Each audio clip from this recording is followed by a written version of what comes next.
We got you updated. This is Radio Imanzi News in English.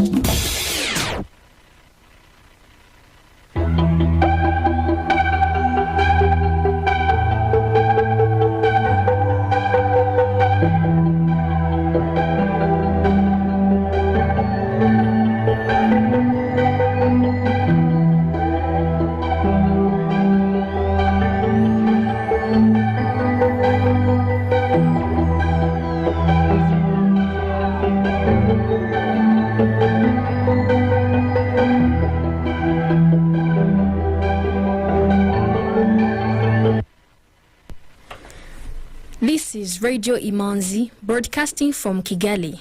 Here is the news in English, brought to you by Fiona Umuganwa. The headlines. The Ministry of Health requested public and private institutions to stop conducting temperature checks. The Kigali Independent University today hosted the official launch of the 2022 Capital Market University Challenge. Cardinal Antoine Kambanda of Rwanda is in Burundi as part of a meeting of senior Catholic Church clerics. A compromise for a waiver of intellectual property rights on vaccines against COVID has been reached between four major manufacturing players. Now the news in detail.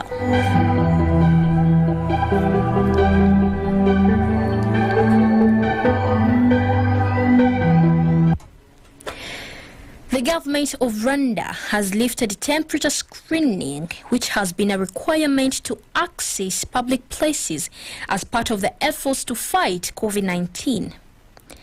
Temperature screening is one of the tools that the government deployed at the height of the highly infectious COVID-19. However, with COVID-19 cases slowing down, the government has relaxed various measures, the latest of them now being lifting temperature screening. In a statement released today, the Ministry of Health requested public and private institutions as well as event organizers to stop conducting temperature checks. In the statement, the ministry rallied Rwandans to continue embracing vaccination, including getting booster vaccines for those eligible. Kigali Independent University today hosted the official launch of the 2022 Capital Market University Challenge. The challenge will be conducted through quiz and essay writing, where students compete in both categories individually. The Vice-Chancellor of Kigali Independent University, Dr. Rutsibana Claude, said that this challenge will help students to learn more about savings and investments. I want to inform them that the platform of the Capital Market Authority is open for them. Materials that will be used for the student to read more are also on the website, as the Capital Market University challenge coordinator has also mentioned during the launch meeting. Number two is to read more. After reading more, in case they have anything that is challenging them in terms of knowledge and the related information of the capital market and the Rwanda Stock Exchange, lecturers are there to mentor them and even other high level of authorities. The coordinator of the challenge, Migisha Magnifique, said they are targeting university students to empower them to be able to join the capital market industry. Thank you so much. We are expecting from them, we are seeing them as the future. They are future investors, they are future professionals. So by targeting university students, we are about empowering them to know more about the capital market industry. In this case, after graduation, they will join our industry as professionals and they'll be able to start saving and investing through small groups. In this case, we are empowering the next generation to be able to share the information to the public, to the colleagues, so that they can embrace the saving and investment culture among them. Yes, we have seen the lack of knowledge about the capital market industry. In this case, to be able to empower them, we have introduced this competition so that they can be motivated. As you know, when you are aware that you'll be getting prizes or awards, you work hard, you do research to discover what's behind so that you can get those awards. As it has been shared in our event, we have so many success stories.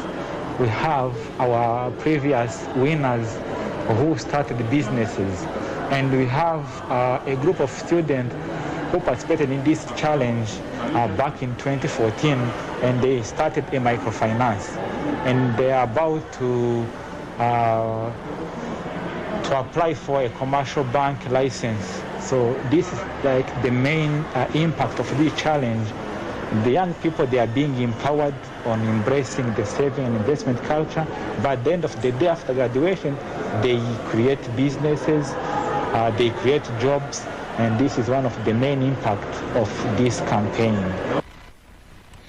The 3 rounds of the quizzes categories will be held on 19th April, 22nd April and 29th April respectively. The final quiz on the national level will be held on May 13th, 2022. Residents of Gatebe sector in Rwanda district have asked the authorities to provide them with clean water because they are currently relying on swamp water, which is dangerous to their health. The principal of Rwanda Secondary School, Ndababonye Fulgence, confirmed the issue, claiming that every student is required to carry water every morning, and the students spend over 2 hours fetching water. The mayor of Rwanda district, Wanyirigira Marie Chantal, said they are working with partners to bring clean water to the sector. Farmers in Kayonza district have asked the authorities to implement irrigation projects to help them during the dry season where there is no rain. Kayonza district is prone to light rains, and farmers frequently complain that they do not reap a sufficient harvest during the hot seasons. Farmers claim that irrigation systems are the only way to help them achieve adequate yields. Mayor of Kayonza district, John Bosco Nyemazi, said they were collaborating with the Ministry of Agriculture and Animal Resources to develop irrigation systems for farmers to use during the dry seasons. President Evariste Ndayishimiye of Burundi today received Cardinal Antoine Kambanda of Rwanda in the Burundian capital Gitega. Kambanda, who is the first Rwandan to be named Cardinal, is the Archbishop of the Diocese of Kigali. According to a tweet by Burundian State House, Cardinal Kambanda is visiting Burundi as part of a meeting of senior Catholic Church clerics from both countries. However, the latest development is seen as yet another good sign as the two neighboring countries continue to work towards the restoration of good bilateral ties. His Highness Sheikh Mohammed bin Rashid Al Maktoum, the Vice President and Prime Minister of the United Arab Emirates and ruler of Dubai, has said that United Arab Emirates relations with African countries are constantly growing. Sheikh Mohammed observed after touring the Rwandan Pavilion and some others of African countries at the Expo 2020 Dubai. During his tour of the Rwanda Pavilion, Sheikh Mohammed learned about the country's transformation journey, available investment opportunities in various sectors, as well as its ambitions for the future anchored in Vision 2050. Rwanda's ambassador to the United Arab Emirates, Emmanuel Hategeka, reiterated that the Expo has helped deepen Rwanda's connections with the United Arab Emirates and the global community.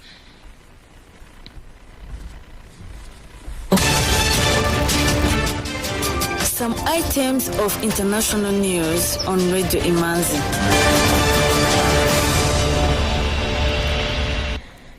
5 days after a train crash in the Democratic Republic of Congo killed at least 75 people, survivors are expressing anger and dismay, blaming the authorities for forcing them to travel in undignified and dangerous conditions.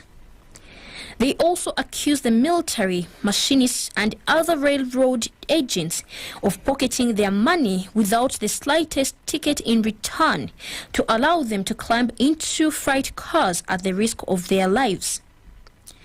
The Director General of the National Railway Company of Congo, SNCC, Fabien Mutumbu, had deplored that there were deaths in the accident of this freight train, which was not appropriate for passengers, and 4 passenger trains make the same journey each month. The figures communicated by the Ministry of Communication are 75 dead and 125 wounded, 28 of whom are with serious trauma. Kenya has opened a new embassy in Indonesia 2 years after it pledged to enhance ties with the Southeast Asian country. The mission in Jakarta brings 3 the diplomatic stations Nairobi has in the region after setting up one in Malaysia 5 years ago. The other is in Bangkok, Thailand. Foreign Affairs Cabinet Secretary Rachel Omamo opened the mission formally today, accompanied by her Indonesian counterpart, Retno Lestari Masudi. Kenya says the embassy's opening in Indonesia would help improve business ties by adequate consular support. Mali's ruling military will suspend broadcasts by French state-funded international news outlets, Radio France International and France 24, accusing them of reporting false allegations. In a statement today, Mali said it was taking the action because both channels had reported on allegations made by United Nations Rights Commission Michelle Bachelet and rights group Human Rights Watch RW. Human Rights Watch had alleged that Malian soldiers were responsible for killing at least 71 civilians since early December.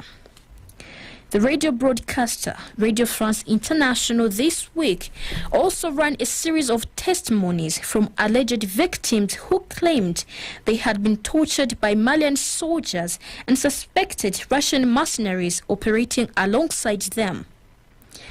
Mali said in the statement that what it called media hype was a premeditated strategy aimed at destabilizing the political transition, demoralize the Malian people, and discredit the Malian army.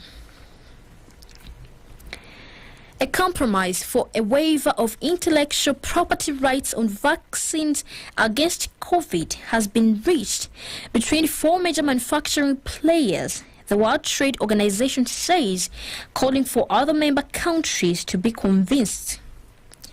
Noting that the details of the compromise are not yet all worked out, World Trade Organization Director General Ngozi Okonjo-Iweala highlighted the decisive progress made by the European Union, the United States, India and South Africa on a waiver to the agreement on trade-related aspects of intellectual property rights for the production of COVID-19 vaccines. Meanwhile, the World Health Organization continues to sound the alarm on the increasing global COVID-19 cases. It's only days before the national consultation in Tunisia closes, but so far fewer than 6% of Tunisians have taken part. The consultation was launched by Tunisian President Kais Saied in January after last year's power grab described by his critics as a coup. The online questionnaire forms part of a process to help rewrite the constitution of Tunisia. Amidst rising prices and after years of unemployment and inflation, many in the country feel disillusioned with politics. Political analyst and researcher Amza Medeb thinks the agenda of the people today of the Tunisian population is a socio-economic one. People are so preoccupied with issues like the lack of essential goods, but the cost of living, rising inflation and socio-economic difficulties that they are waiting for answers on this level. President Said is accused by his rivals of wanting to bring autocracy back to Tunisia. The president has already admitted he wants to install a more presidential regime. The Islamist-inspired Ennahda Party and several other political blocs have called for a boycott of the consultation. 4 people were reported dead, more than 100 injured in Japan today after a powerful overnight earthquake rattled large parts of the east coast and prompted a tsunami warning. The 7.4 magnitude quake off the coast of Fukushima derailed a bullet train, opened cracks in highways and threw products from shelves in shops. A tsunami warning for waves of up to 3 feet in parts of northeast Japan was lifted in the early hours today, straining nerves just days after Japan marked the 11th anniversary of the massive quake, tsunami, and nuclear disaster in the area. Economic news is a regular feature on Radio Imanzi. The Rwanda Stock Exchange market report of today. Today's trading session dominated by the equities market, which recorded a total turnover of 3.22 billion Rwandan francs from 25,814,000 shares traded in 6 deals, while the fixed income market recorded 60,900,000 Rwandan francs worth of bonds traded in 2 deals. Bredwa counter closed at 125 Rwandan francs. The trading session recorded a total turnover of 3,226,750,000 Rwandan francs from 25,814,000 shares traded in 6 deals. Bank of Kigali closed the counter at 250 Rwandan francs, I&M Bank at 45 Rwandan francs, Simerwa at 120 Rwandan francs, MTN Rwanda at 180 Rwandan francs, Equity Bank at 440 Rwandan francs, Kenya Commercial Bank at 370 Rwandan francs, National Media Group at 1,200 Rwandan francs, Uturi Supermarket at 104 Rwandan francs, and RH Buffalo closed the counter at 526 Rwandan francs as the market closed. The currency market review of today. The Kenyan shilling buying price was 8.8 Rwandan francs and the selling price was 8.9 Rwandan francs. Tanzanian shilling buying price was 0.43 and the selling price was 0.44 Rwandan francs. The Ugandan shilling buying price was 0.28 and the selling price was 0.286. Burundian franc buying price was 0.49 and the selling price was 0.5. The US dollar buying price was 1,007 Rwandan francs and the selling price was 1,027 Rwandan francs. The British pound buying price was 1,325 Rwandan francs and the selling price was 1,351 Rwandan francs. The euro buying price was 1,111 Rwandan francs and the selling price was 1,133 Rwandan francs. Today's weather forecast from the Rwanda Meteorology Department. From 6 in the evening to midnight the rain is expected in the Western Province, Southern Province, Northern Province and Kigali City, while the rest of the country is expected to be mostly cloudy. The average wind speed expected is of between 3 meters per second and 4 meters per second. From midnight to 6 in the morning, it is expected to be mostly cloudy in all parts of the country. The average wind speed expected is of between 2 meters per second and 4 meters per second. The minimum temperature is to be 12 degrees Celsius tomorrow morning in Nyabihu district. With that, we come to the end of tonight's edition.